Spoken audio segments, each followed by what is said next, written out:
Bismillah, Assalamualaikum warahmatullahi wabarakatuh. Apa kabar sekolah hebat Indonesia? Alhamdulillah. Hari ini kita akan membahas kembali tentang dana alokasi khusus fisik pendidikan 2022. Dan kita coba melihat bagaimana sih sehingga sekolah A, B, atau C itu menerima dak fisik 2022 ini. Dan sebenarnya ini sudah kami bahas pada pertemuan yang lalu dengan menyampaikan materinya di halaman deskripsi tentang sekolah penerima DAK 2022. Akan tetapi supaya lebih tuntas penjelasannya, makanya hari ini kita akan mencoba untuk membahas tentang materi yang sudah dibahas di kementerian tersebut, sekolah yang menerima DAK fisik 2022 tersebut. Jadi penerima DAK fisik tahun ini Bapak Ibu itu karena dasar surat ini Februari 2021 yang lalu itu ada surat dari kementerian ditujukan kepada Dinas Pendidikan dan Kabupaten itu agar sekolah melakukan pemutakhiran dapodik. Jadi kalau ingin mendapat dak fisik tahun depan tentu saja akan seperti ini mekanismenya Bapak Ibu. Tidak ada pemutakhiran data dapodik di 2022 ini, dan itu sekitar bulan 2 dan Maret tahun ini. Dan seperti ini mekanismenya tahun lalu, yaitu penilaian tingkat kerusakan bangunan di satuan pendidikan oleh Dinas Pendidikan dan dinas yang menangani keciptakaryaan. Nanti kita akan memberikan contoh bagaimana supaya ini bisa dilakukan oleh sekolah. Ada satu sharing praktik baik dari sebuah sekolah. Kemudian itu dapat diunduh Bapak Ibu ya di Kementerian PUPR tentang itu dapat diunduh Bapak Ibu ya di ringkaskemdikbud.go.id DAK 2021 untuk instrumen penilaiannya. Kemudian hasil penilaian tersebut akan disahkan oleh Dinas Pendidikan dan dinas yang menangani keciptakaryaan. Dalam hal ini adalah Dinas PUPR Bapak Ibu ya, kalau kita di sini. Kemudian yang kedua adalah Satuan Pendidikan melakukan pemutakhiran data Sapras pada dapodik berdasarkan hasil penilaian pada poin 2 tersebut. Nah, Satuan Pendidikan dapat memantau hasil pemutakhiran pada laman dapodik Kemdikbud. Kemudian dapat juga nanti buku panduan pemutakhiran dapat diunduh melalui laman ringkas Kemdikbud tersebut.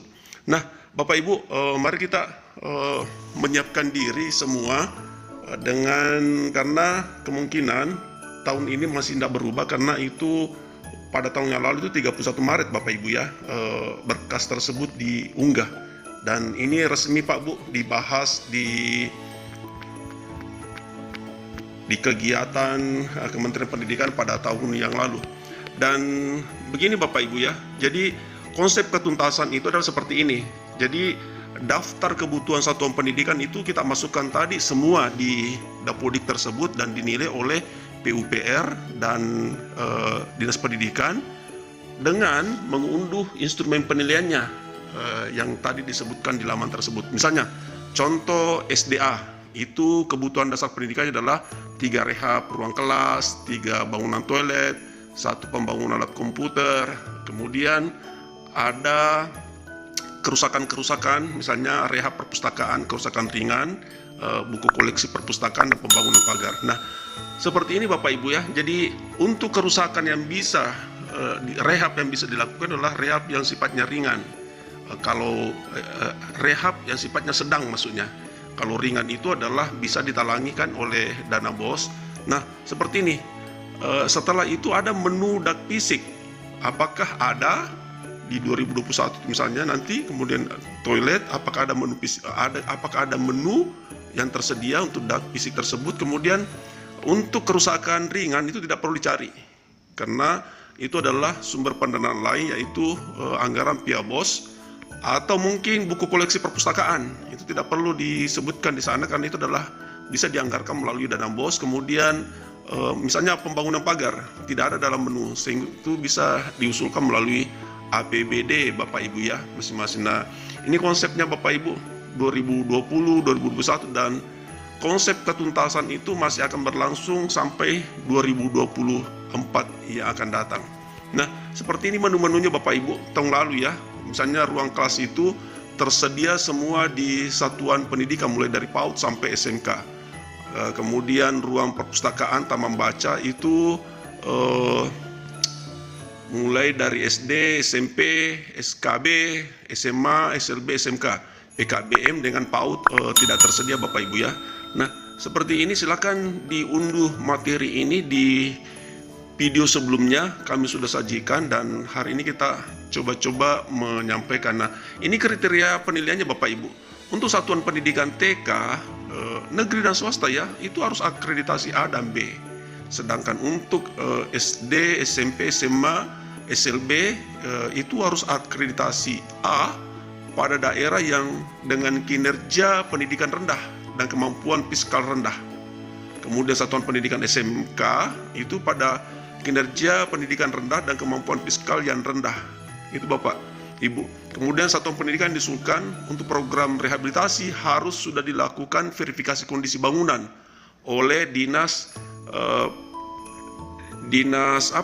Pendidikan bekerjasama dengan PUPR melalui Dapodik. Nah, itu Bapak Ibu ya. Jadi ada kinerja kelengkapan DAK sebelumnya yang termasuk penyerapan dana dan cairan outputnya. Jadi yang menerima DAK tahun sebelumnya itu akan menjadi juga kriteria penilaian.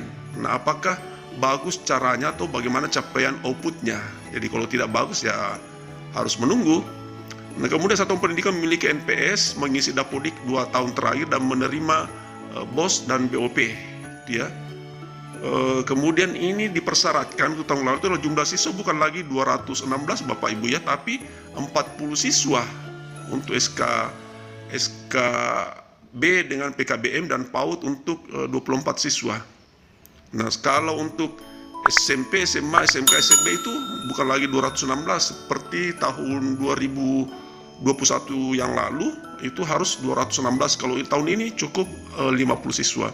Kemudian ini kriteria kesiapan yang disiapkan Bapak Ibu ya, foto kondisi ruangan yang akan direhabilitasi. Kemudian kesiapan lahan yang tidak bersengketa, RAB, gambar desain bangunan, kemudian komitmen bantuan operasional oleh Pemda. Nah, oleh karena itu Bapak Ibu silakan memperbaiki Dapodiknya, memutakhirkan data Dapodiknya dalam waktu dekat ini, karena tahun 2023 akan mulai berjalan dan akan disusun dalam waktu dekat ini. Nah, sekarang ini alur pengusulan DAK Bapak Ibu ya. Jadi itu melalui Dapodik kita, kemudian upload POM, PUPR, kemudian isi ketersediaan sarana prasarana. Nah, kemudian ada long list DAK 2022. Nah, kemudian akan dimasukkan ke aplikasi Krisna. Yang memasukkan ini adalah Dinas Pendidikan Bapak Ibu ya, ke Bappenas. Kemudian setelah itu lahirlah usulan DAK 2022, kemudian kita lakukan update kelengkapan data, kemudian dilakukan penilaian. Ya, namanya sebuah bantuan Bapak Ibu, ikuti semua alurnya ini, tergantung dari penilaiannya tadi apakah layak atau tidak. Kita akan membahas nanti itu. Setelah itu, apa yang dilakukan oleh sekolah? Pertama adalah logging pada manajemen sekolah, kemudian form penilaian kerusakan bangunan itu diupload jika apakah sesuai dengan Dapodik. Nah, di sini Bapak Ibu ya, jadi harus sinkron form penilaian kerusakan bangunan tersebut dengan Dapodik kita. Jika kerusakan ringan, ya tulis kerusakan ringan di Dapodik sesuai dengan form penilaian kerusakan bangunan dari PUPR tersebut. Jika tidak, maka akan dikembalikan ke sekolah. Jika ya, unggah penilaian kerusakan prasarana tersebut, kemudian isi nilai kerusakan bangunan sesuai dengan penilaian dari PUPR tersebut, kemudian kita simpan. Ini Bapak Ibu jumlah sebaran sekolah yang menerima yang mengusulkan DAK 17 Mei 2021 yang lalu, dan ini tahun ini kita siap-siap Bapak Ibu melakukan ini. Mudah-mudahan sekolah kita ada di list ini untuk dikatakan layak 1 dengan layak 2. Misalnya untuk PAUD itu satuan pendidikan yang melakukan itu ada 91%. Nah, dari 511 sekolah. Tuh, kemudian Dapodiknya, kemudian BOS, dia menerima BOS, jumlah siswa juga tercantum di sini, kemudian kriteria umumnya, sehingga dilakukan penilaian layak 1 kah atau layak 2. Kita bahas yang mana itu layak 1, layak 2.